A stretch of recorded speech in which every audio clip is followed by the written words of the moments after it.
discuss Jimmy Fallon thoroughly. All my thoughts on Jimmy Fallon are out there. Welcome to Fallon That Tune.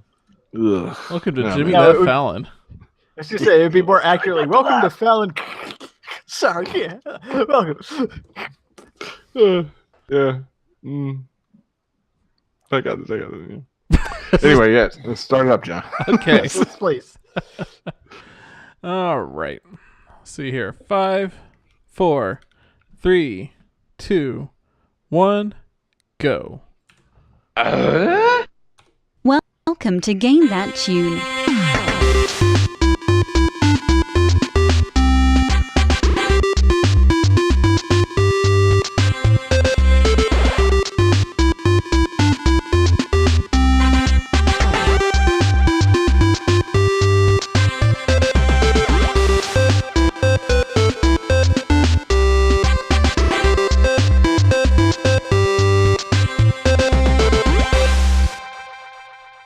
Oh, yeah. What is going on, everybody? Thanks for tuning back in to Game That Tune.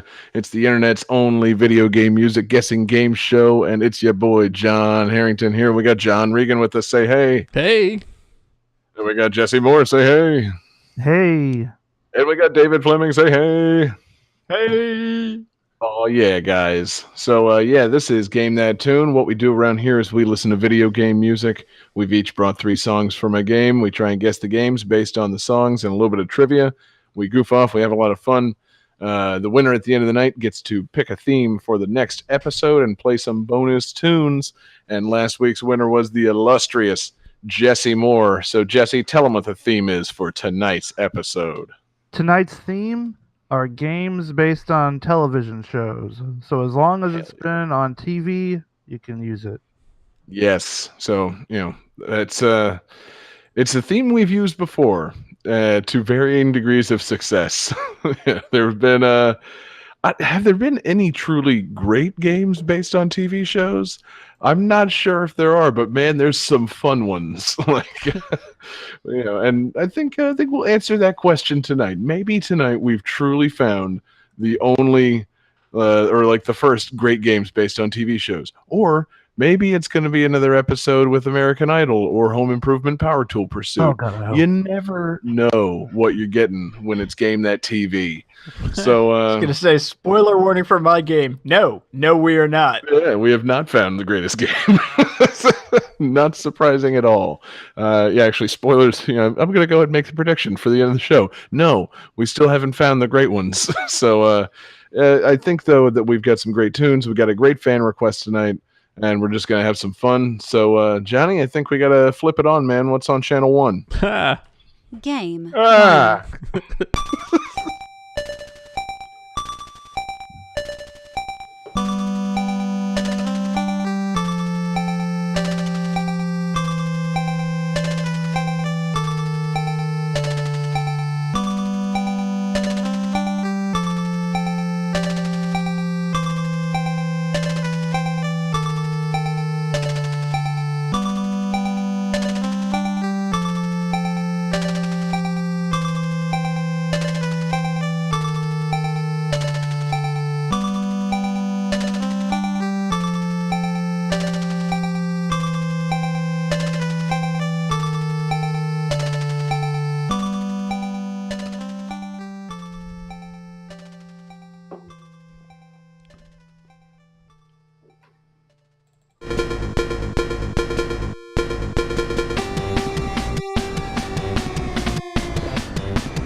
So, other characters from the show appear at certain points in the game to give you items, including vice grips, TNT, a whip, a noose, potions, and one character can be summoned to wipe out every enemy on the screen.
So, how's everybody feeling after that? Okay. Fantastic. Yeah. Man, I hope that everybody gets it wrong because I have a special sound for that. So let's see it. Oh, what do you know? John Regan says Milo and Otis. That's a movie. That was a movie, not a TV show. You're out of your mind. Jesse and David both get it correct. It's Fester's Quest. Nice. Yep. So, man, what a you play the- game. Can you play the special sound because John got it wrong? Yeah, Johnny, game over yourself. Let's hear it.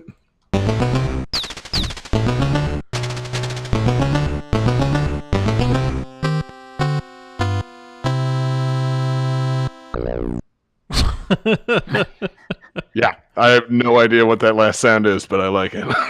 I know that last sound needs to get added to the soundboard. I'm going to need to play this game and get a game over just to find out what that means. But yeah, and apparently that wouldn't be too hard to do because this is Fester's Quest, and this is apparently one of the hardest video games ever made. And apparently it's mainly hard because the guys who were making it didn't feel like putting a lot of effort into it. Did any of you guys play Fester's Quest? I did not. I've heard legend tell of it, but I have not played it myself. Exactly. I think everybody just kind of knows this game on reputation. And now these days with the internet and people just looking back at it, everybody's aware that this was a slap together game. For some reason, they decided it was a good idea to make a fucking Fester's Quest, an Addams Family game. This, I mean, and just let's see, what's it like what's a an existing top-down game? shooter? Yes, they took an existing game architecture. This game runs on the Blaster Master top-down shooter engine, and the guys at Sunsoft just slapped Fester into it, gave him a gun, and we're like, yeah, let's go with that. Like, and yeah, the results are interesting. It's mostly legendarily hard because they forgot to program in like checkpoints or a password system or like continues. So when you die, you go all the way back to the very beginning of the game every single time. Like, Nice. That's my kind of game, Yeah. honestly.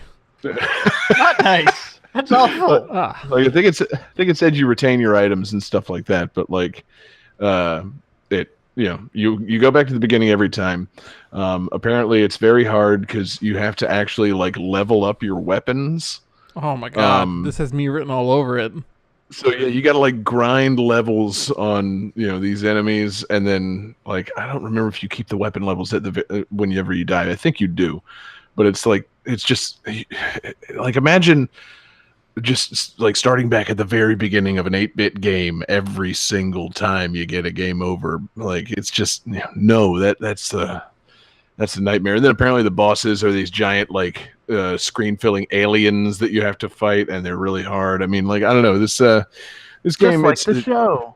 Exactly. The Addams Family was all about giant screen-filling aliens. They fought one every week. The main thing that confused me about this is the fact that it really even exists. Because this, I was like, oh yeah, Fester's Quest, that came out like around the time of the movie. And then I'm like, wait, no, this predates the fucking 1991 Addams Family movie. So this is not based on the 1991 Addams Family movie. This is based either on the 1964 television series or possibly the 1973 animated series.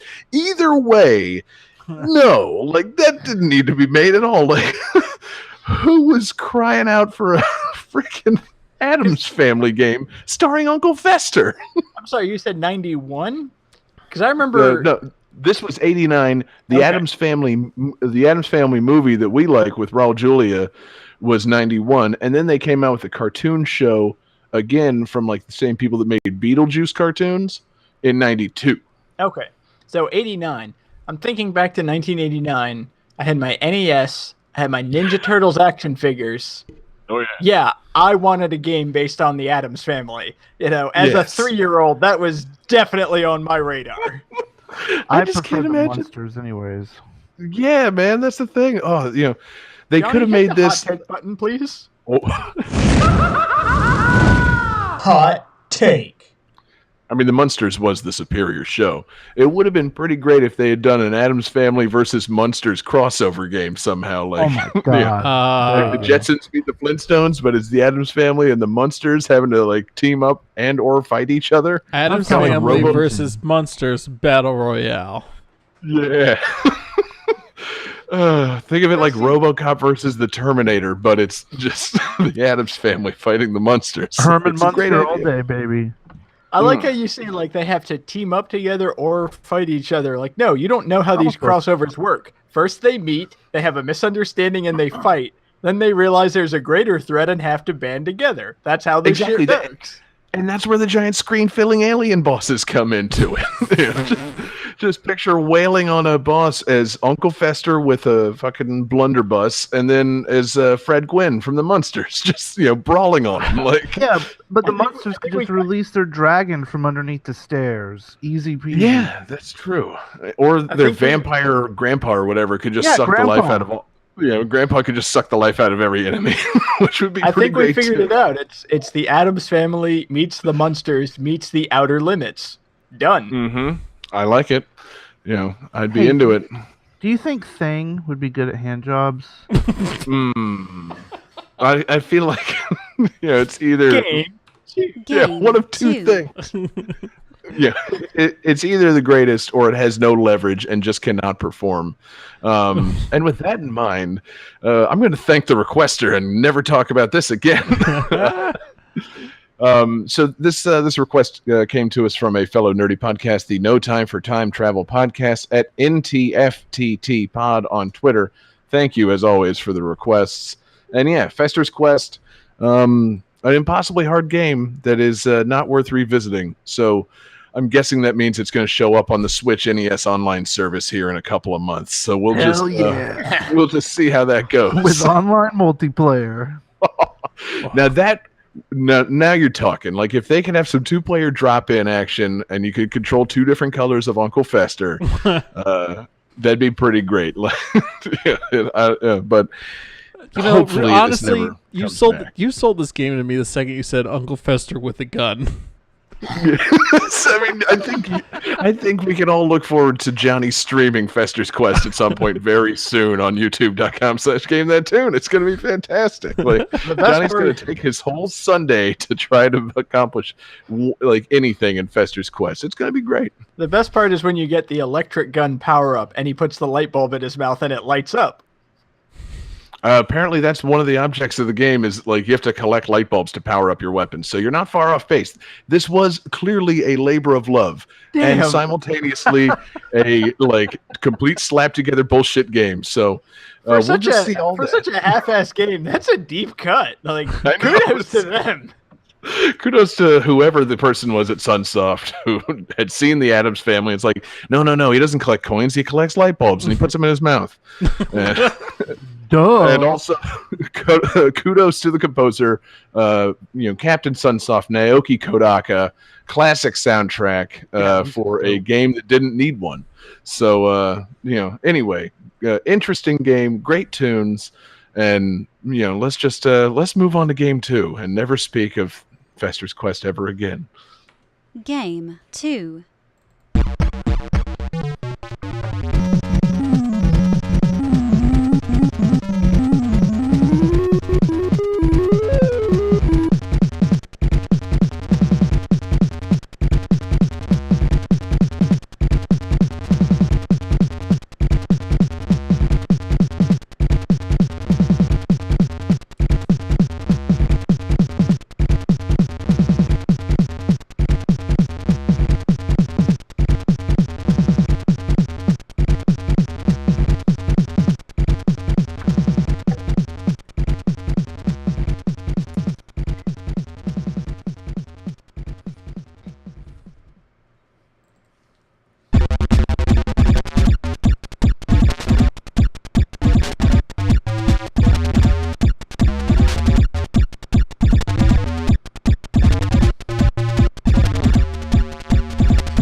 So, this game was released for the NES, the Super NES, the Sega Genesis, the Amiga, the Atari ST, and DOS. The NES version, which the music comes from, varies greatly from all other versions, as well as the original show, in that all of the events were turned into side-scrolling and overhead mini-levels. Ugh.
I'm so glad you picked one more this. time. I'm sorry? Sorry, Jesse? Can you read the trivia one more time? Yeah, assuming that I had the trivia written down. This game was released for the NES, the Super NES, the Sega Genesis, the Amiga, Atari ST, and DOS.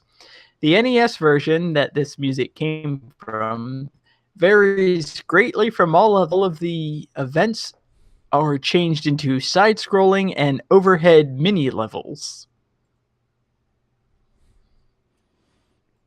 And I will say again, I'm so glad you picked this game because I may have been on the verge of picking this same game. I was so worried somebody else did. So, Jesse Moore says Family Matters. Sadly incorrect. John Regan and John Harrington have the correct answer of American Gladiators. This fucking Hell game. yeah. I love it. I hate it. Oh no, I've never played the game. Fucking NES version of American Gladiators. You know. It's about as good as you would imagine it, with the caveat of it's titled the NES version of American Gladiators. Exactly. Okay. Oh god. So back in college, I had a Dreamcast, and I had an NES emulator on my for the Dreamcast.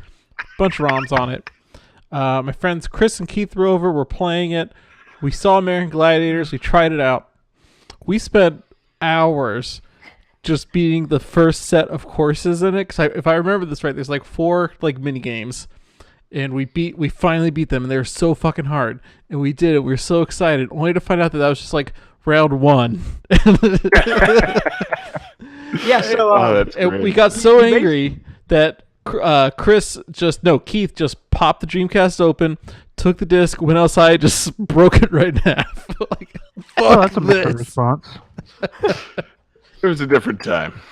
So, yeah, it's based on obviously the TV show American Gladiators, which I loved the hell out of as a kid. Like when I was a kid and I was home from school sick, my day was based around The Price is Right and American Gladiators. Shit, yeah, man. Not a bad day. And so it breaks down into, I think, 4 or 5 events, and you play through those. If you beat them all, then you get to the second level, and I believe there's a third level, and then you can go to the Eliminator, which I have not done myself, but I've seen videos of, and the Eliminator is already, the game is like NES hard.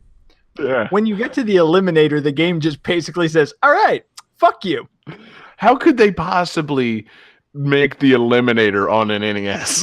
Like the Eliminator It's is like- such a it's like a great obstacle course, and it makes no sense. The only way they would be able to do it for the NES is just you're tapping buttons over and over again to do everything. Like it makes no sense putting the Eliminator into this game. Like It's like an NES side-scrolling platform challenge, but there are just like constant waves of random enemies spawning to knock you off. it's just like an American Gladiator. Yeah. Because I mean the Eliminator. I'm trying to think back all the way back. Like the original Eliminator, I think you had to run up an incline with a reverse treadmill going, and then once you got up past that, you had to go across a balance beam while the gladiators slung medicine balls at you. Definitely at some point you had to grab a hand bike and crank it with your hands across a pit. You had to climb a giant cargo net. So Like, there's a cargo swing- net like after that, yeah. Yeah, I mean, like none of this makes sense for the NES because all of it would just be like tap, tap, tap, tap, tap, tap, tap, tap, tap, tap. Like, how could you possibly make it worth playing? Well, I remember because I definitely rented this game a lot as a kid because, again, like American Gladiators, that was my jam when I was a kid. Dude, I And- fucking love it.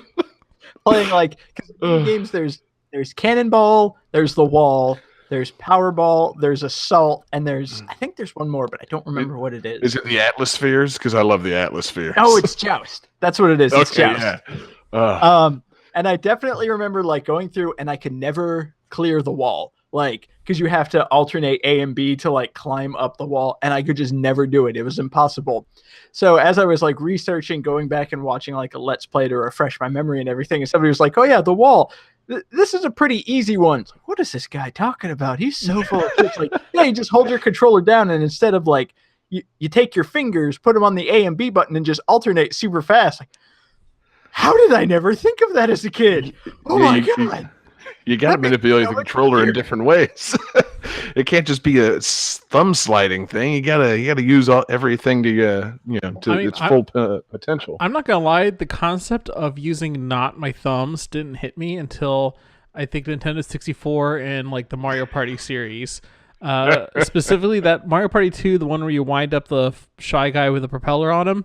That's when I realized, yeah. oh my god, it's way easier to mash A and B with my 2 fingers here than mash with my thumb. Oh my, whoa, I can do this way faster this way. And it's way easier to rotate that stick if you put your palm of your hand down on it and just do it that way. It won't hurt you at all. It's way easier to blister your hand if you use the palm. Yeah. I had a friend of my brother's always held all of his controllers like in some weird way. He would hold it like up against his chest and like kind of tap it. It looked like he was playing like a fucking ocarina or something. And he was very good at games. I'm just like, Ralph, what are you doing, man? He's like, yeah, works for me. Like, Just yeah, exactly. whooping your ass. Yeah, exactly. Like he'd be like playing Super Smash Brothers and just like sitting there, like holding it. Just it's like, oh, what the fuck? How does that like make it to your brain? You can't look down at your controller when you're holding it like that. But yeah, man. Yeah, I mean, can we just talk about American Gladiators for a while now? Because I fucking loved that show. I never played any of these games. That's part of why I chose this, is because the game, there's not much to say otherwise. That's like, it's a licensed Nintendo hard game, couple of mini games. They're kind of, some of them are fun to play, some of them are really not. They have like, when you choose one, they have like a pixelated cutout of one of the gladiators challenge you, which I thought was kind of cool. But mostly I picked this so we could just bullshit about the show because fucking hey, American Gladiators. It's so good, man. I mean, like, who's your favorite gladiator? I feel like we need to go around the horn and name some fucking gladiators real quick. God, what's her name? Was it Diamond? There was definitely one named Diamond. Maybe not in the original season. I definitely remember like a very cut blonde woman with like a pixie cut. And I want to say it was Diamond. Yeah, I was going to say that might be describing Lace. It was, the naming conventions. The naming conventions on American Gladiators were very odd because it's like like after the first season, all the men just had like fucking manly ass names, but the women were still getting names like Lace and Sunny. And it's just like, no, I was mistaken. There was a Diamond, but she wasn't in the white leotard. She was in like a white and blue kind of like sports bra top with a big red star in the center of it. Nice. Johnny, who's your favorite American Gladiator, man? I'm guessing that there must have been one named like Blade. Yes. All right. Yeah, they're absolutely. Or wait, it might not have been Blade. It might have been Blaze. Because they definitely made the remember Dodgeball, the movie with Ben Stiller? They definitely at one point during like a Gladiators intro, it's like, and here they are, Blaze, Blazer. Oh, come on, writer's room, you got to come up with some different names. Nitro was always the shit. There eventually was this giant guy named Tower, which was really funny. Eventually, and then it went away for a long time. And man, I remember back when they rebooted this in 2008, I got so goddamn pumped about that because it'd been like, it went off the air in 96 and then they brought it back in 2008. And I'm just like, oh, I forgot how much I fucking miss American Gladiators. Like, I need this back in my life. It's just, it's so good. Yeah, we got I'm trying to remember. We got some pretty interesting TV during that 2008 writer strike.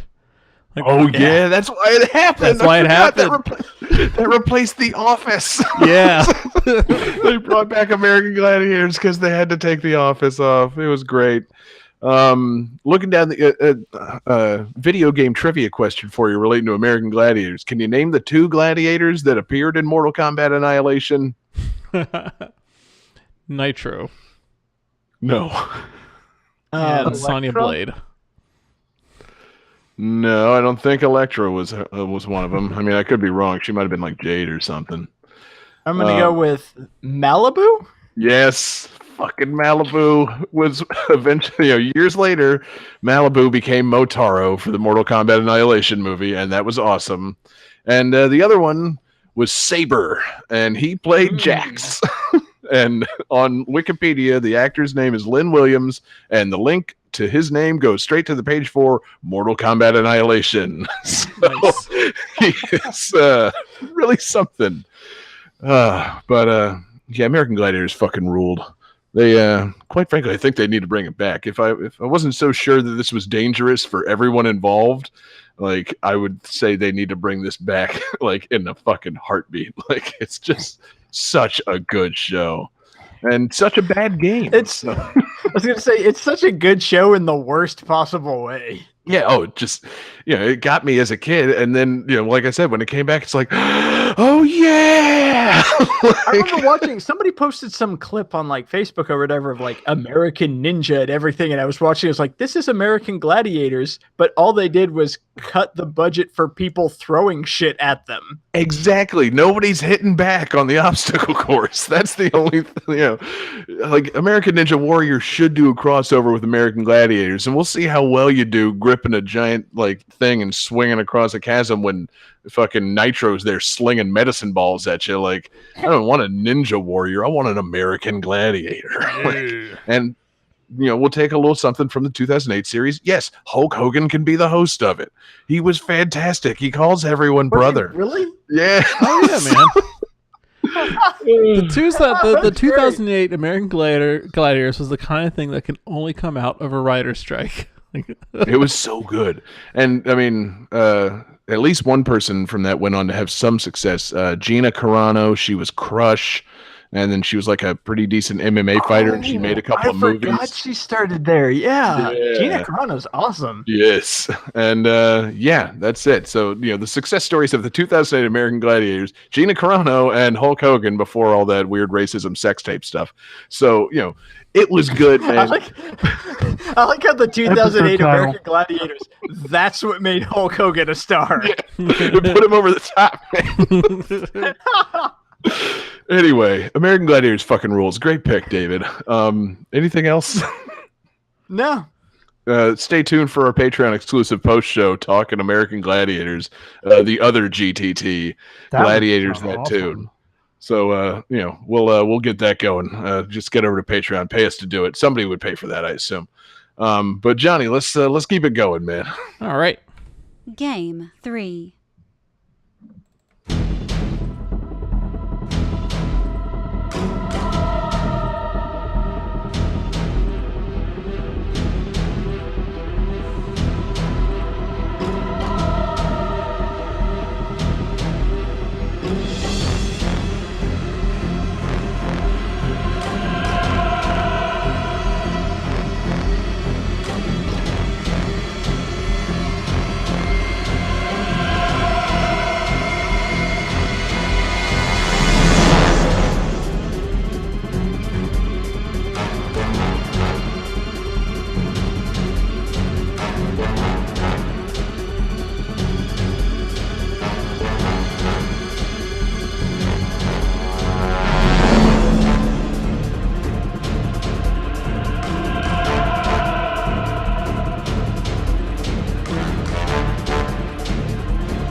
So this game is the oh crap, where is the number I'm looking for here? Oh, it's the 4th game in the franchise series. It starts with 4 playable characters and has 20 unlockable characters, including characters such as Psycho Patient, Faith, Zombie Soldier, Chains with a Z, Zombie Gorilla, and Joss Whedon.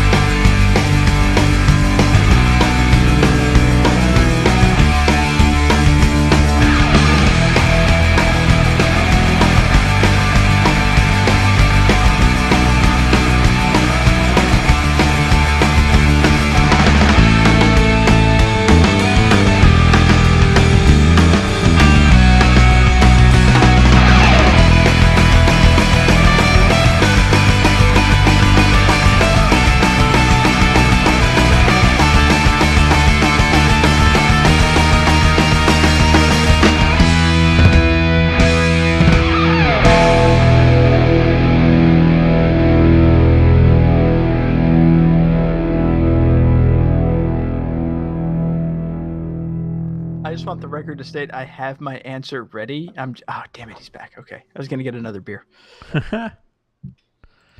Oh wow, the tunes ended fast, huh? Yeah. Oh, this one's pretty quick. That's all good, man. I had to pee real bad. You didn't have any bottles nearby? Man, just the one I'm drinking out of. I'm not done with it yet.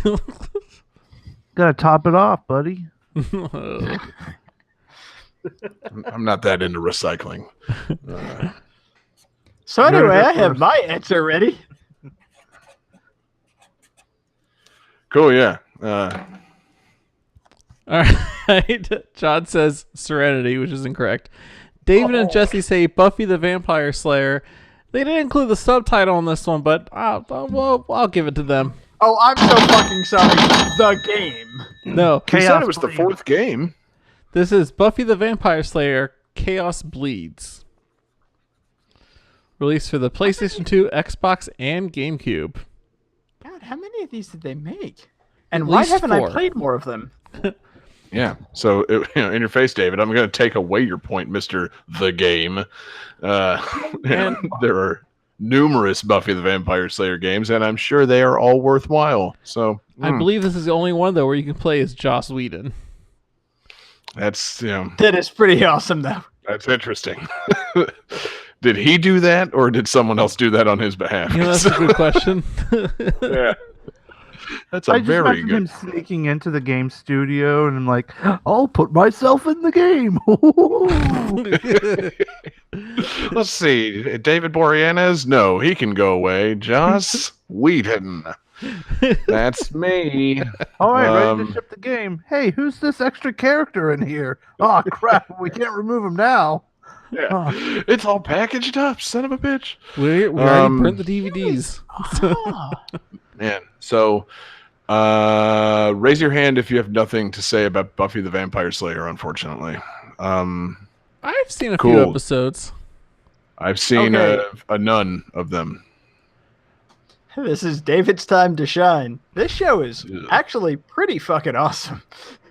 The show or the game? Because I like Bleeding Chaos. I believe I said this show. Well, yeah, I heard that, but I just want to know how you feel about Bleeding Chaos Bleeds, the game. I agree. Game That Okay. Tune is awesome. Yeah. I like how you said. I was like, this show is awesome. Are you talking about the show or the game? I said this show. Well, yeah, I heard that. Well, then why did you fucking ask? So, Okay, I don't know what- anyways, Yeah. fun side note I was looking up too about this game is That was David's time to shine. this this was released on GameCube, PS2, and Xbox, and the PS2 outsold the GameCube version like 6-1. It was absolutely No way. bananas. Well, that's because the PS2 outsold the GameCube 6-1. Yeah. Like the GameCube version of this game sold about 30,000 copies, and PS2 is like 180,000 copies. Oh, it was a hit, is what you're saying. It was a certified platinum hit. Mm-hmm. A game that everybody knows and cares about. Johnny, you selected this game. You have to break it down for us and tell us what the hell it's about. Besides mid-2000s fonts on the cover, I need to know something more than that. So, Well, what do you got? it takes place, I believe, during the 5th season of the show, which is when Buffy is dealing with fighting the First, and the First are basically like the OG vampires. Like all vampires are descended from the First kind of vampire. They don't respond to the same thing vampires, care about. Like, if I remember the show right, I don't think the First give a shit about light or garlic or any of that kind of shit. They just, run around. They're like Twilight vampires. They just do whatever they want. I don't understand that reference. The what kind of vampires? Twilight vampires. No, I don't know. Never heard of it. You're gonna have to make a reference. I understand. I'm sorry, John. Daywalkers. Which I don't- True Blood vampire would they be?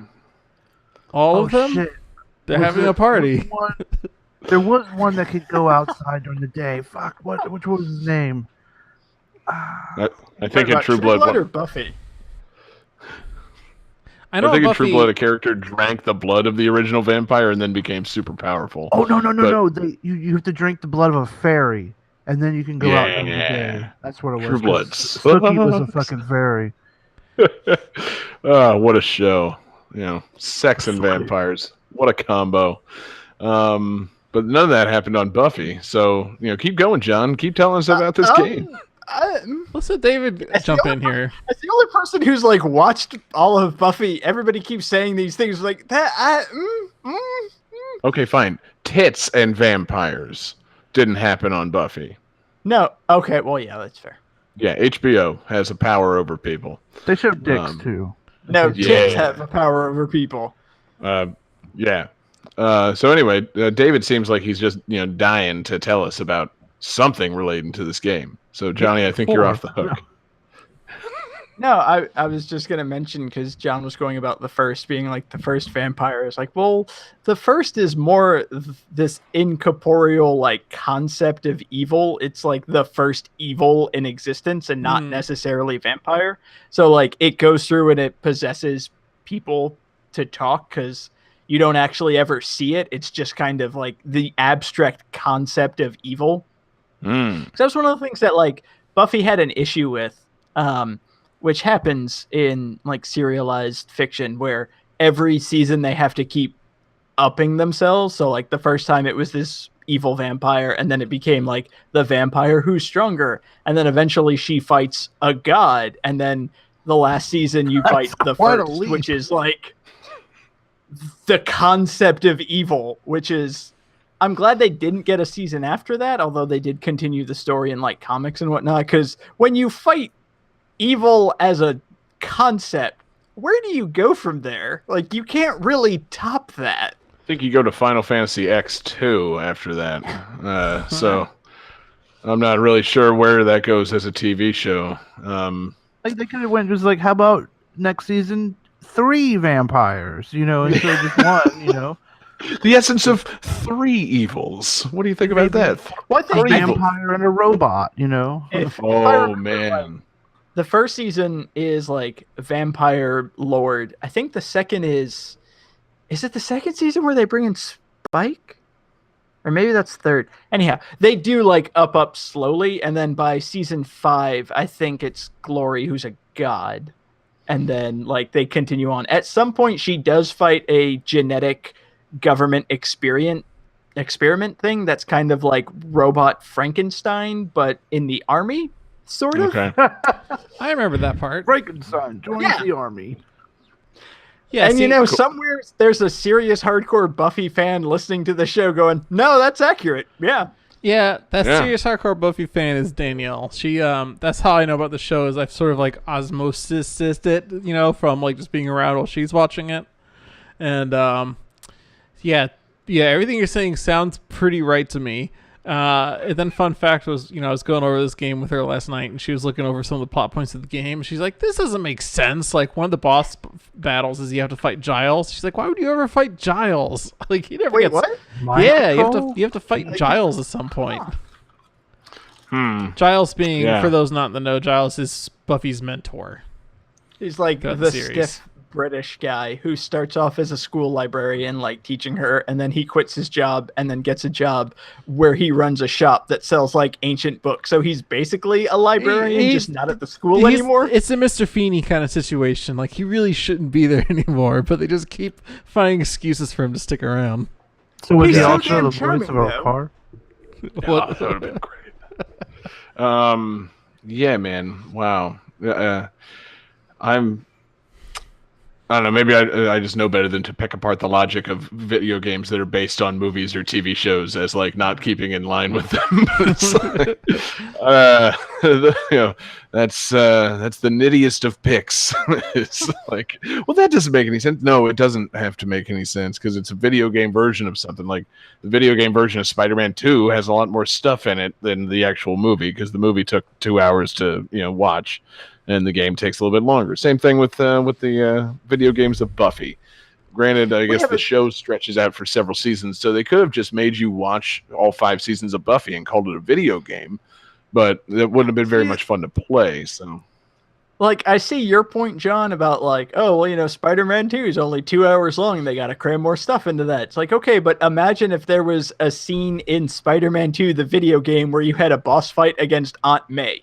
That's basically like that'd be what this great. is the comparison part of like. It's like, why? Why? What? Why? I mean- That's awesome. I would love to have That to fight wouldn't, Aunt May and for Aunt May to kick my ass. That would be Have great. a low-capped Rosemary Harris just beat the shit out of you. yeah, no, frankly, I'm fine with that. That's the thing. Video games are like, they're free play, man. It's just, open creative space. You do what you can with that. It's fine. So, I don't know. I don't think anything's off limits when it comes to making the 4th Buffy the Vampire Slayer TV series adaptation game. Like, just do whatever the fuck you want at that point. I do like these multiplayer modes. You have survival, player-on-player combat. You have domination. A player must compete to control magical pentagrams around the map. You have Slayer Challenge. A player must defeat as many enemies as possible. And then finally, the final gameplay mode, Bunny Catcher. Players run around collecting rabbits. Oh, Oh, that's really? hilarious. Is it? Okay, as the bigger Buffy fan, Dave, explain to me why this is funny. Eventually, they add in a character who's a reformed demon, and as a demon, like she obviously hangs out with evil people and like is used to fire and torture, and for some reason she's terrified of bunnies. Oh, okay. So Holy that's Grail. actually like, Holy Grail bunnies ain't nothing to fuck with. That's actually, that's a really cool reference. There's a Halloween episode where everybody dresses up and everything, and she comes in a bunny costume, and they just stare at her. She's like, "What? You said to dress up as something scary. Bunnies terrify me." Yep. That's Nobody pretty good. else seems to be amused about Buffy the It's a fun Vampire show. Slayer trivia. So Just about 20 years too late for me. Johnny, anything else on Buffy at all? Like, Nope. That's all I got.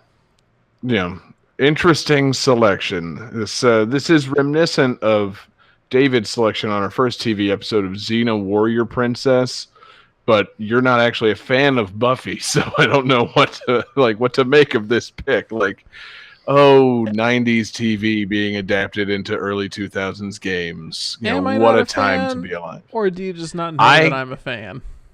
You could be the I don't worst think Buffy he's fan in willing the to world. accept your fan. Yeah, the least knowledgeable and least enthusiastic Buffy fan in the world. That could be John Reed. So we'll just add that to his growing list of titles. I feel like being the worst fan of something is way more fun than being an anti-fan of something. Like, yeah, exactly. it's way Yeah, more fun to so- half-assedly like something than it is to hate things. Yeah, right. I I've agree seen this show. wholeheartedly. Anyway, unless there's something else, Johnny, change the channel. All right. Game 4.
All right. So, for various reasons, only 2 of the performers from the original show reprised their roles for this game, though thankfully that resulted in voices for 12 different characters.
So, how are you guys feeling Pretty good. after that wonderful, wonderful music? Wow, Johnny's so quick with the answer, says the Love Boat, and he's wrong. Ah, I feel.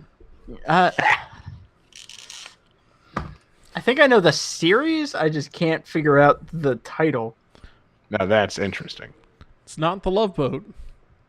It is not. Yeah, Johnny's thanks. established that. Jesse says Game of Thrones, which is also sadly incorrect. But man, Sorry, it ready sounds now. like it. Same music. Here comes David. And David says Muppets Movie Adventure. He got one word right. He got Muppets right. This is Muppets Party Cruise for the GameCube and PlayStation 2. See,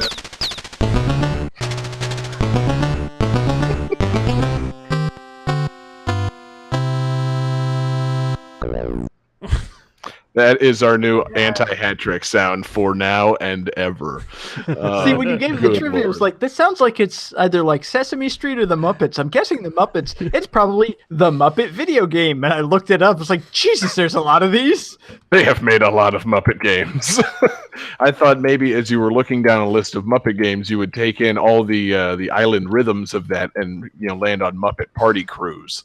I looked for what was like arguably the most recent one because I figured that had the most voice acting in it. No. See, that's that's the thing. You don't need the most recent one because more people have probably died. But you need the one from 2003 that still had the original guy who played Gonzo and what's his name, Jerry Nelson, who played Floyd Pepper and Dr. Julius Strangepork and Lou Zealand and Crazy Harry, who has sadly passed away since then. Everybody else from the original show, surprisingly, the Muppet Show, which premiered in 1974 or so, none of the nobody else wanted to turn up in 2003 to give their voices to the Muppets version of Mario Party. I mean, what the hell? What was Frank Oz so busy doing in 2003? I was about to say they could get Frank Oz. Shit. Yeah.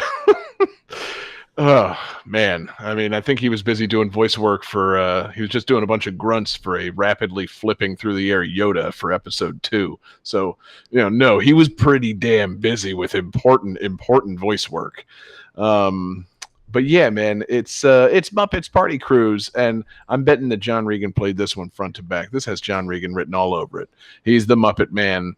I say that to mean he's actually several Muppets like hiding under a giant trench coat right now, isn't he? That's been the secret the whole time. He's Muppet Man. That's why he's so bad at the show. He can't coordinate his hands. It's a free play. Okay, before the night is over, we will all exit the show as Kermit the Frog. But yeah, this is the Muppets Mario Party. And it looks really goddamn fun.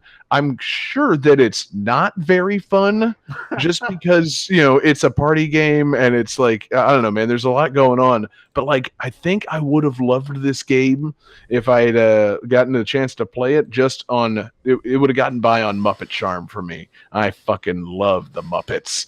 And putting them all on a cruise ship and having Gonzo buy the wrong tickets, so they end up down in like the steam deck or whatever in like the steerage section, and they have to party their way up to the top.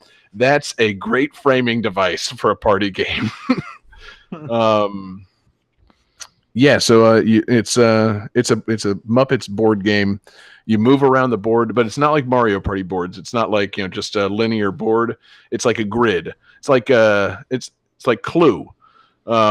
You move around like a certain number of spaces and you try to enter doors. And when you open the door, there's different colored doors around, and that determines you're trying to get like party favors that match the color of the door. So you're trying to get a matching set of party favors by completing doors of certain colors, and you do fun mini games as the Muppets. It's just I was just thinking like it's like Mario Party, but it's more like Clue. So somebody bashes Miss Piggy to death with a candlestick?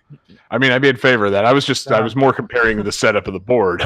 But I'm just thinking about how like I feel like playing this game is more effort into throwing a party than I put into throwing parties.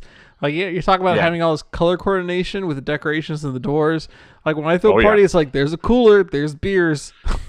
Done. Yeah, no, I mean seriously, whoever made this game didn't half-ass it. They threw every mechanic they could think of at the wall and applied it all to a Muppet party game. Like you have to move around like a grid, a certain number of spaces. Instead of hitting a dice block like you do in Mario Party, a small pachinko machine comes up and it shoots a ball, and wherever it lands is numbered, and that's how many spaces you get to move. Oh, it's a Konami game.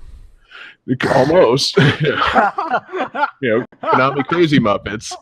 And then you have to move, and you have to pick up like tokens along the way, and then when you enter a door, it triggers a 4-player mini game, and the tokens can be used to bet on yourself, or not to bet, but to like bluff up your score at the end. You can give yourself more points right off the bat if you think you're going to do poorly at the game. And then you play the game, and whoever wins gets the party favor, and collecting a color-coordinated set. Party favors moves you on to the next board. Bada bing, bada boom, Muppets Party Cruise. Nothing is terribly awesome about this game besides the fact that it's got, it's like GameCube and PlayStation era, and the Muppets look, kind of cute, though it's very unsettling watching the fucking Muppets move without being puppets. Like, GameCube era Muppets, like just wobbling around on their big wobbly long legs, is very odd to me. I kind of wish there was a way that they could have made this where all the Muppets were moving like, the way they were on the Muppet Show. Like you only saw them from a certain, waist up. Or what if you could see the Muppeteers too? That'd be weird. See, that'd be great, man. I mean, if you pull out the camera too far and look, Kevin Clash right there playing a Mario Party Cruise. Like that's weird. Why would they put him in specifically? I don't remember if it's the Muppet movie or if it might be the Great Muppet Caper. One of the early Muppet movies, they have a scene of them riding bicycles, which I get is, and it's fucking awesome. Which I get is super impressive on a technical level, but I remember watching that as a kid and being like, they have legs. I don't know how to feel about this. Like, right. It's like, okay, cool, but and like you said, very technically impressive on a puppetry level, but also very odd seeing Kermit's feet like pump on a bicycle, and it's just like, I don't know, man. It's like the you only newer ever Muppet see a movies. Muppet's feet when they've been thrown and they're flying across the screen. You're not supposed to like just see the feet. It's like the newer Muppet movies where they go in and digitally like delete the sticks that hold up their arms. Like I get that they're supposed to move on their own will, but they're puppets. That's the whole point. Yeah. Like you're supposed Snow to know puppets. that it's like something about this Yeah. feels weird. It would have been pretty great if, like, as part of the presentation of this game, you could see the whole body, but like their arms still moved on sticks. Like that'd be pretty good. But yeah, man, it's just super cute. You get to play as Kermit or Fozzie or Gonzo or Animal or Miss Piggy or I think Pepe, and it's just it's a Muppets game set on a fucking cruise ship, and it's got Mario Party style mini games. I mean, like the games are pretty simple. It's like and actually the fun thing that I think about the games is each one's hosted by a different character. So like Bunsen Honeydew puts you in a shrinking machine and you have to like blast small things inside of like a lab, and then like Gonzo's thing involves cannons. The Swedish Chef, you have to like throw tomatoes at each other. They put some thought into some of it. Others, it's like, okay, yeah, Pepe's thing, like it's basically like hungry hippos. Sure, why not? One of them, you just ride dune buggies, like, and even in like the description, some of them are like just kind of half-assed. It's like, what was the one? There was like Kermit hosts a game where you have like you're sliding down a water slide or something. And the description just says, okay, so this is a blast. We've got water and emeralds and dynamite. So slide on the water and pick up the emeralds and don't get blown up by dynamite. I'm like, that's not really Kermit's bag. That's more of a Crazy Harry game. I don't know, man. Like, but it's pretty cute. And the other part of me that, I like that it's on a cruise ship, but I kind of wish it could have taken place more in the Muppet Studio, like, or the Muppet Theater.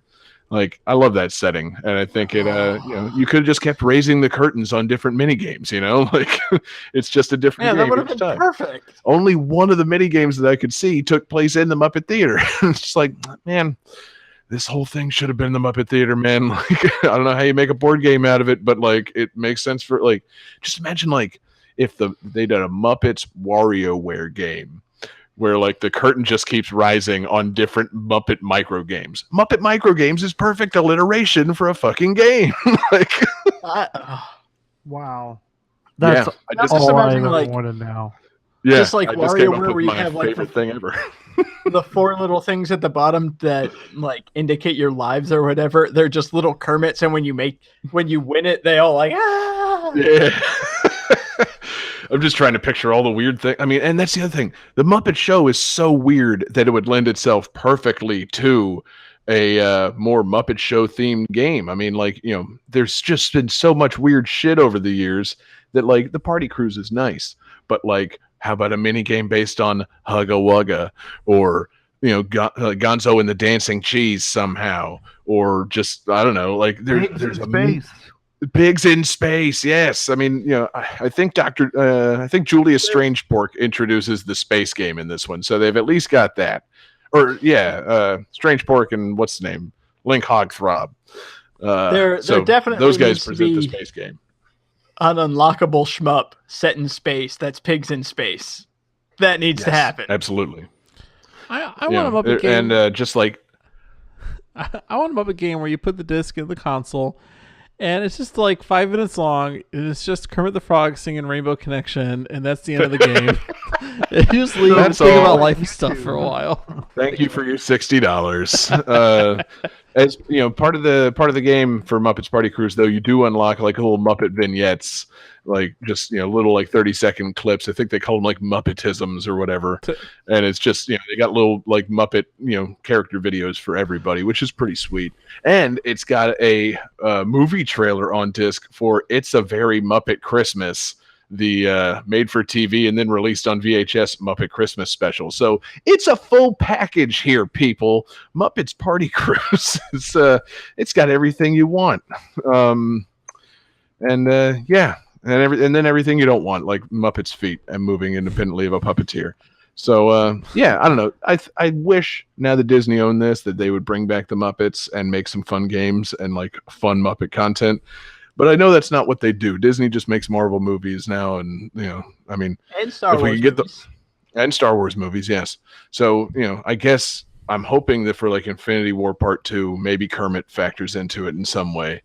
Like I don't really know how. Oh, like I know how. Thanos tries to do something, then like Animal turns up and like starts drumming on him and distracts him. Like that'd be pretty Can we- great. Can Thanos we please get Thanos Bruce turns- Banner trying to turn into the Hulk and instead turns into Animal? Yes. Oh man. Or Animal's just the one that convinces Bruce Banner to cut loose and turn back into the Hulk. Yeah. And then Kermit is like, "It's not easy being green." Yeah, the Hulk just says, "Me no." Thanos Yeah. shows up. He stares at Kermit for a moment. Kermit stares back. Kermit pulls out his guitar. Kermit starts playing Rainbow Connection. Kermit Thanos plays a banjo, you fucking asshole. Whatever. Oh, you ruined the He pulls whole out the bit. banjo. He plays Rainbow Connection. Thanos undoes the snap. Yeah, Thanos just opens his hand and everybody comes back. Like, I've got your rainbow connection right here. Look as he stones. Poof. That Before would, we move on, since we've broached the subject, I'm just personally curious. Can we go around and name our favorite Muppet? I will go Ooh. first if everyone wants extra time to think on it. Yeah, go ahead. My favorite is actually Sam the Eagle. That's an interesting choice. It makes sense. Sure. Johnny, what about you, man? Who's your favorite Muppet? Oh, man. I really love the chickens. Yes. Just collectively. That's an excellent choice as well. Jesse, what about you, man? I've always been a Rolf guy. Yeah, Rolf is great. And for me, I mean, it's like a cheat to say there's too many to name, but like it's somewhere between like Kermit and Gonzo and Crazy Harry. I have always found Crazy Harry hilarious. There's something about the look that a puppeteer makes when they take a Muppet and they turn it directly to the camera and then they like shake its head up and down to do the laughing motion that just tickled little me. Muppet's face shaking laughing motion just like gets right to my soul. So Crazy Harry was always good for that, and then he would hit the plunger and blow everything up. So, Honorable mention to Dr. Teeth. oh man, I love the whole band.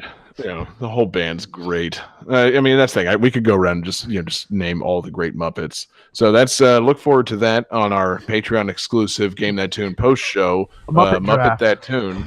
No, not even- Muppet Fantasy Draft. Yes. No, not Let's a draft, do it. not even a discussion. It's literally just 10 minutes of us going around naming all of the Muppets. It's just That's it. Oh yeah, I love Sam the that. Eagle. All right, Johnny. Rolf. It's yeah. great. Kermit the Frog. Bunsen Honeydew, motherfucker. Yeah. it's just 10 minutes of me listening to Rainbow Connection and sobbing. God, that it's song a really- good. This song really gets me in the feels every time. Like, oh, Yeah, man. We should really do that, but instead of like having Rainbow Connection playing in the background, it's literally just 10 minutes of you sobbing. Yes, that's exactly. We don't get the Rainbow Connection audio. We just get Johnny sobbing. yeah, So, that way it's not a yeah. copyright infringement. But yeah, so tune into our Patreon for when we draft the Ultimate American Gladiators Muppet roster following this show. And Johnny, let's keep it going, man. Game 5.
So this game was praised for the sound effects and their successful emulation of the TV show, but it was criticized because of the slow pace, and there were some times that were kind of boring.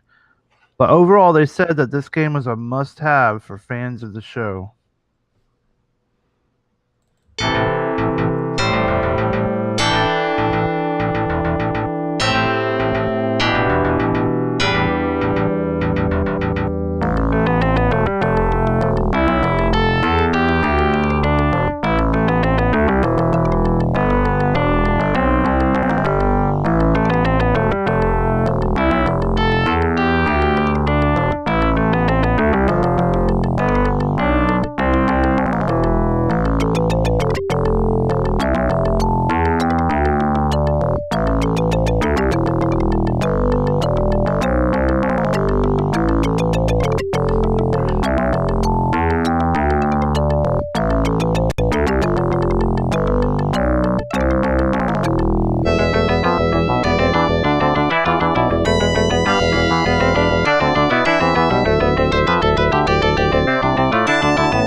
How you guys feeling? Okay. Wait 1 sec. I just thought better of my answer. I'm going to change it.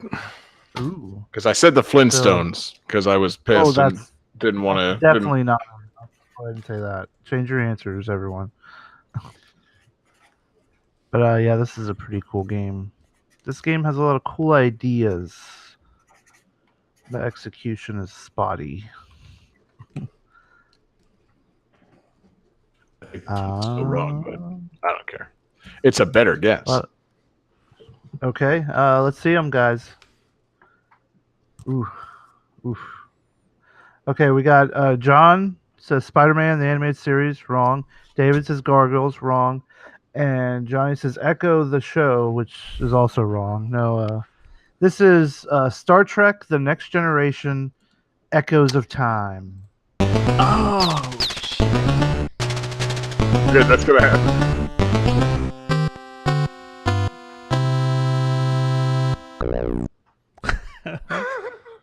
That noise. Well, what a game and show. So this game, it's like I said, it has a lot of cool ideas. It starts off and with Picard right there, a digitized Patrick Stewart, and he looks so cool on the Sega Genesis. And basically, the Romulans are like, "Hey, one of our ships went missing. We don't know what's going on. Just so happens it's in the neutral zone." And so the Federation's like, "Hey, well, we'll help you." And they're like, "Nah, we're good." And so then finally they're like, so that missing ship might actually be in Federation space. So we're going to come into Federation space for a little bit, if that's cool with you guys. And the Federation's like, nah, that's not really cool. So we're going to send the Enterprise to go see what's up. And so what's cool is like, when you're playing, you're in the bridge of the Enterprise. And so like you get to see like the big view screen, and you get to move around the ship, and like each little part of the ship is like a different menu. and so like you can go like to the comm and talk to whoever's in front of you or the planet that's in front of you, or you can go down to chart where you want to go, and from there you can change like your warp and stuff, and like you can go at like unsafe warp levels. It'll tell you, be like, oh, that's way too fast, and you can still do it, and it'll just mess up your engines a little bit. And so Nice. like you can go like down to engineering, and there's like all these meters you can move to like adjust your ship's engines and weapons and stuff like that. So then when you get to like planets, you get to select an away team, and there's a lot of characters. Like you get all the, like the main characters from the show, but then they have like a bunch of like jobbers that I've never heard of, and I'm like, you could have easily given like a spot to like Barclay or Ensign Rowe or something, but nope, it's just some like people you've never heard of. But I guess that's Are the good. people you've never heard of? Are they red shirts? Well, they'd be yellow shirts, but pretty much. Or I was going to say, wait, yeah, which one's the one that dies all the time? Well, the joke is red shirts, but that was only in the original series, and Okay. since then you kind of swapped the colors, and yellow is like your regular old ops or security person. Gotcha. I was making my one Star Yeah. Trek reference that I could maybe make. I'm like, red shirts are cannon fodder, yes? Pretty much. Sure. Good. Yeah. But so then like you Um, get to beam down on the planet, and it's kind of like almost RPG like action RPG, which is like that's a great idea, but fucking like the first time you beam down, there's these Romulans and they just fuck your shit up. And like it's not exactly clear like how to switch from like using your tricorder to your phaser and stuff. And like the enemies are just relentless. Like it is a very, very difficult game, especially up front. There's also like space battles and stuff too. Like so, this game like I said, has a lot of great ideas, and I think we need a game like this, but now. Like come on, like BioWare, fuck Mass Effect, you fucked it up. Let's make a Star Trek game. Come on, guys. Good idea. I think they should. I don't know why Star Trek isn't a game right now. Like, I mean, they had to have made some Star Trek games recently. It seems like the kind of thing they would at least make like a Telltale series out of. Like, Well, there is Star Trek Online, which is a free-to-play MMO, and it's actually pretty fucking good. You can play it and not spend any money, and like the ships are great. Like the ship combat is super fun. You just fly around fucking up Romulans and stuff. It's fun. And then you Yeah. can go down on like away missions with like your own crew. Like you don't have to play with other people. You don't have to deal with that kind of mess. But that game, yeah, it's pretty fun if you're interested in Star Trek. And they have a lot of like lore and stuff that's like canon, and you get to like run into like people from the show. You get to run into them with these new episode packs that are like based around going to Deep Space Nine and the Dominion and stuff, which is really cool. sweet.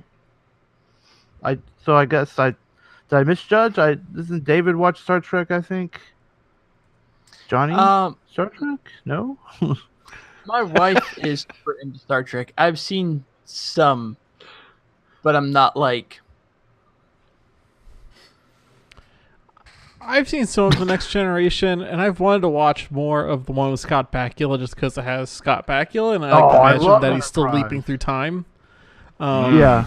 People Yeah, he's shit left on into that Star one a Trek. lot. Yeah, He's stuck exactly. there for a while. Yep. Quantum I Leap feel Star like- Trek crossover. I feel like this whole There's an episode has ended up being like, everybody pleading with someone like the rest of us. Like, don't you like this? I thought we all liked this. Like, I thought you guys love Muppets. Don't we like Buffy and Star Trek too? It's like, I think the only thing we could agree on was American Gladiators. Like, I No, thought we all loved agreed on the Muppets. okay, good.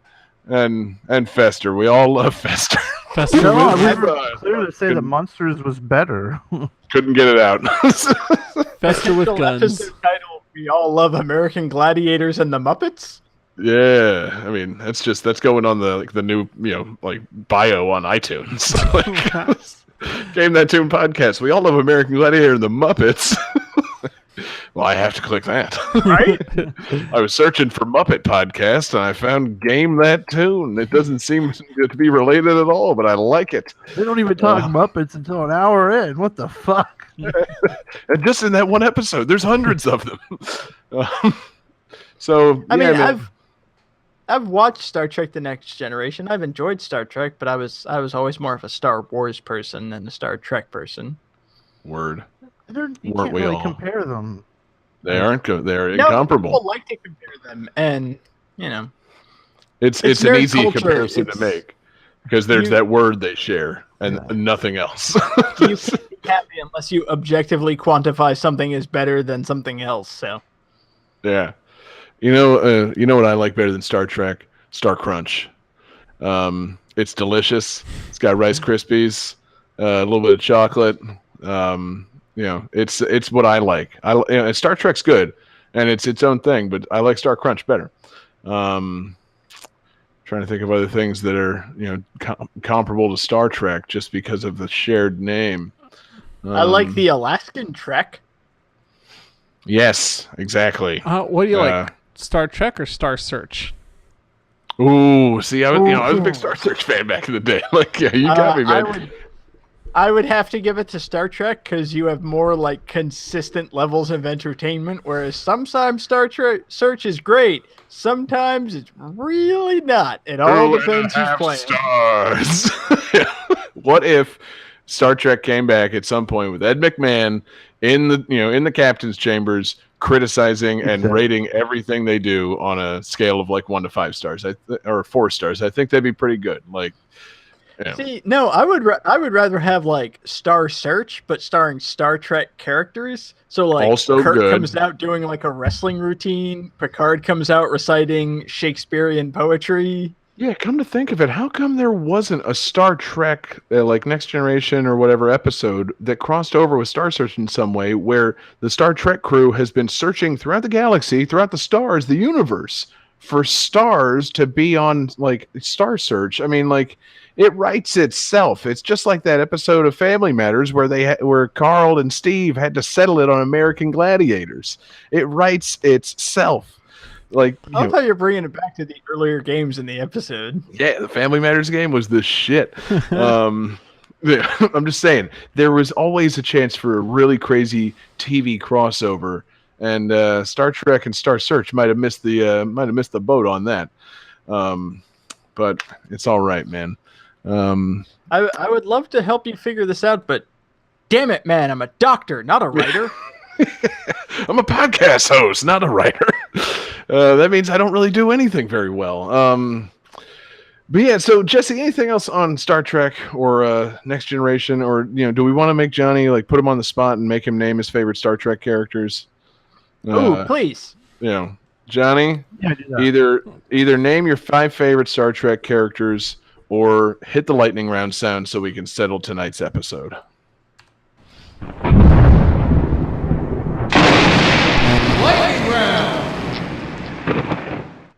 So naturally, we finished Game 5, and there's a 2-way tie between our previous 2 winners, and John Regan bringing up the rear. So we got to settle this, the only way possible, and not by just giving Johnny the win, but by having a fantastic lightning round. Now, we all are huge fans of American Gladiators, and we watched every season of it. We know every gladiator by heart. So this lightning round should be a piece of cake. I have a list of 15 names, and I need you guys to tell me whether or not they were actually American gladiators. Okay. So, yeah. Is it between all 3 of us or just Jesse and I? It's between all 3 of you because Johnny needs a chance to win. Okay. Fair and square, not Johnny compensation style. So, with that in mind, we are going to start with Johnny. Was this person an American gladiator or not? Thunder. Yes, he was. That's correct. All right, we're going to go to David. Blast. No. That is also correct. Blast was made up. Jesse. Texas.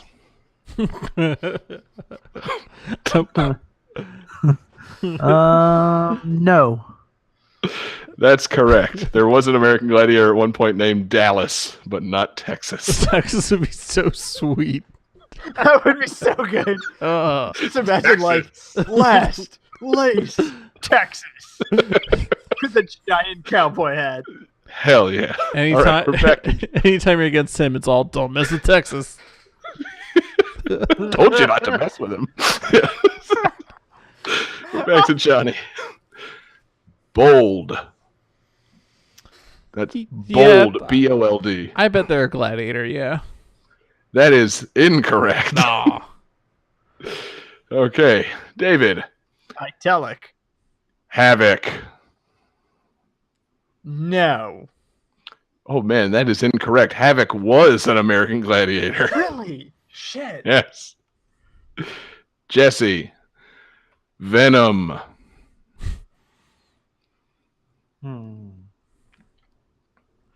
No. Oh, also incorrect. Venom was totally an American Gladiator. God, that'd On be such the, a sweet crossover. Yeah, it would. All right, Johnny. Monarch. Yes, I bet they're a gladiator. No, they're not. They should be. They really should be. That was, The king, I baby. took some care to make these names up. All right, David, back to you. Fist. I have to say, are we talking about the original or 2008? Both. Shit. I know Fist. That's how we was got not- Venom in here. I'm gonna say no. That's correct. Venom was not, or I'm sorry, Fist was made up. All right, Jesse. Wolf. No. I'm sorry, that's incorrect. Wolf was the best new gladiator on the 2008 series. Johnny. Snake. Yeah, I bet they're real. God damn, you're bad at this. No, Ah. Snake was made up. David. Mayhem. That's gotta be a gladiator. It totally is. Not just an insurance mascot. Jesse. Cyclone. Oh yeah, he totally is. Yes, Cyclone is absolutely real. Johnny. Crunch. I'm gonna say no on that one. That's Is too he a Yeah, ridiculous. cat? you're right. It's the laughs that kill me because even if they're real, they're still hilarious. So, Crunch. crunch. It all right. sounds like a caveman. The caveman gladiator. All right, David. Last one. That was Johnny's last one. So, David's last chance. Panther.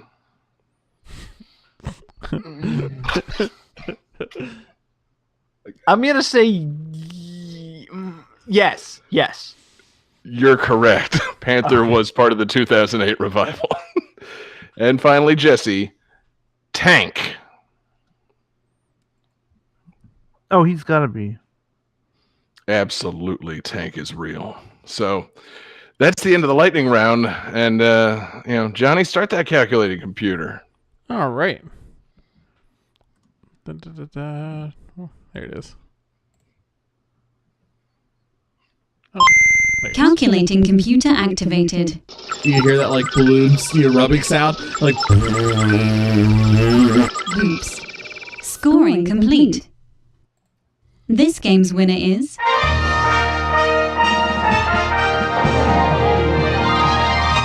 David Fleming. Yes, David, you got 4 correct in the lightning round to Jesse's 3 and Johnny's miserable 2. So you are tonight's winner. And, I'm crowning you Ultimate American Gladiators fan. So fantastic episode. You may now give that mean yourself an American Gladiators style nickname and pick the theme for the next episode. Go with That's Crunch. what I was hoping. It was like, Crunch. do I get to be an American gladiator now? Just pick a cereal. Lucky Charms. Or a laundry detergent. No, I think I'm Tide. gonna go with a deadly animal name. I think I'm gonna choose to be Gator.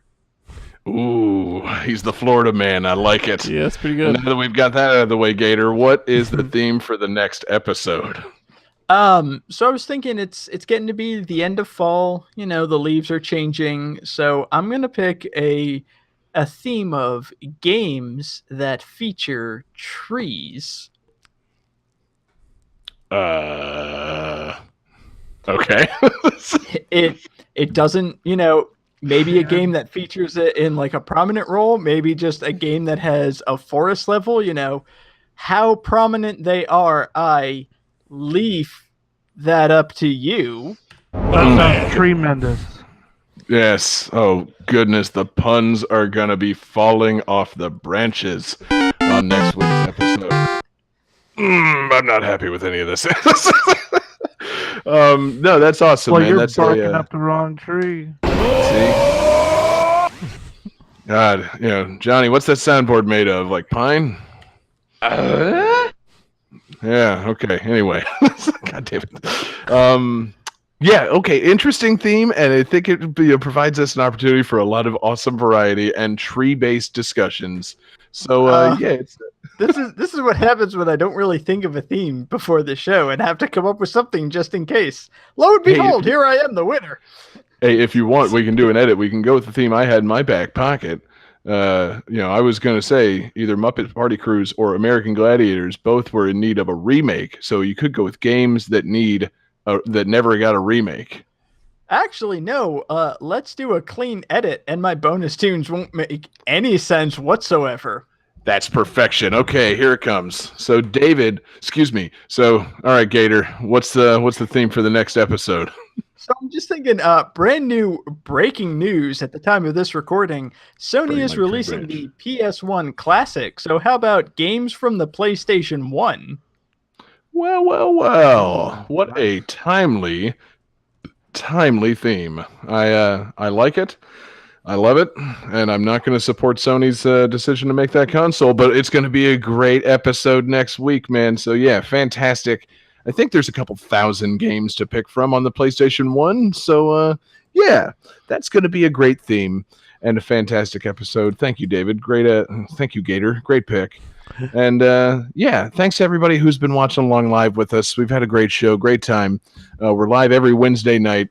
9 p.m. Eastern, twitch.tv/GameThatTune, youtube.com/GameThatTune, and facebook.com/GameThatTune. We always appreciate you guys showing up, chatting along with us, having a great time. Thank you to everybody listening in podcast form. We're available Wednesday mornings on iTunes or wherever you get your podcasts.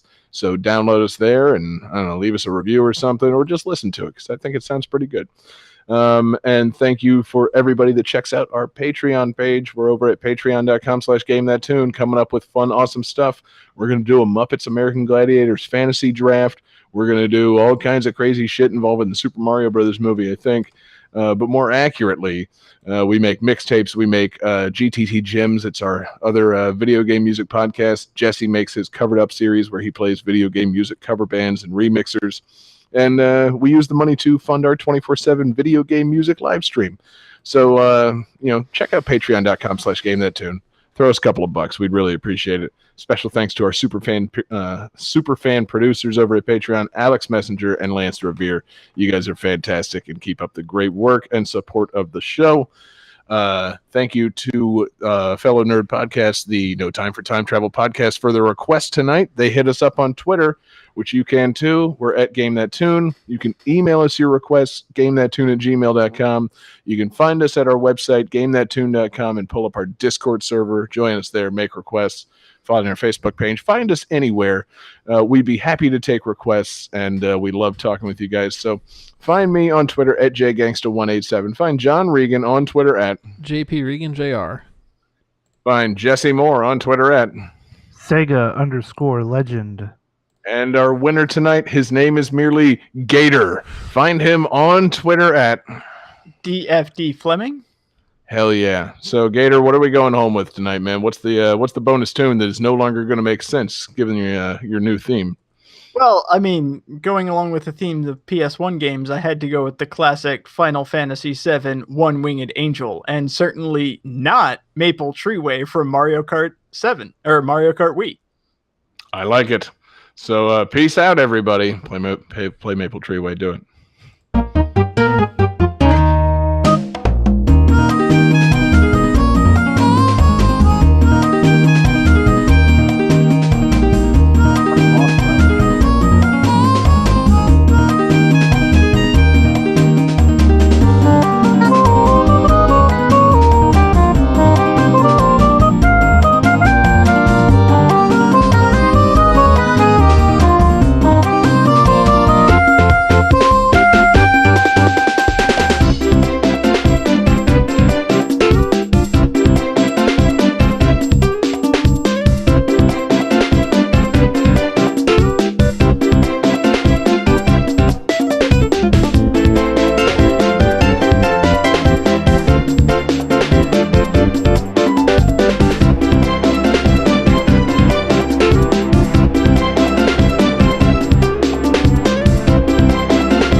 Fester's Quest is copyright 1989 Sunsoft. American Gladiators is copyright 1991 Incredible Technologies and Game Tech.